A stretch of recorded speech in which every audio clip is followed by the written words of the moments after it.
Newton's second law is the math one. It's that force, the total force acting on an object, is equal to the mass of that object times its acceleration. The beauty and the simplicity of it. It is actually, in my opinion, the most important equation of all of physics. It really sets up the huge change from the thinking from the previous 2,000 years.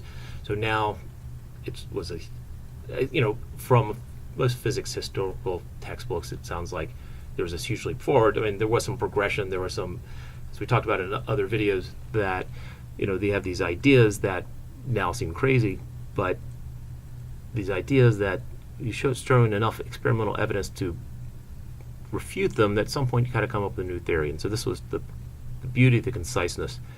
Now, some expressions of F equals ma. This is the force equals mass times acceleration. Again, the force is the net total force acting on an object, not just any force.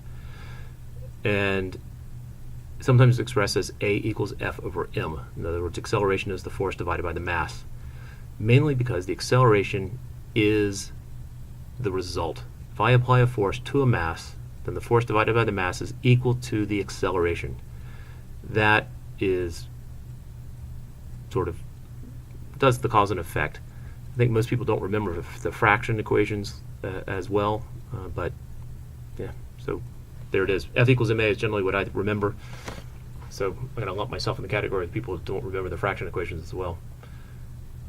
It is, in essence, the same thing as Newton's first law. Actually, Newton's first law is the verbal expression of Newton's second law, that in order for there to be acceleration, in other words, in order for there to be a change in velocity, there must be a net force. First law, change in velocity is caused by a net force. Second law, acceleration is caused by a net force. And there's Newton's second law, the verbal description.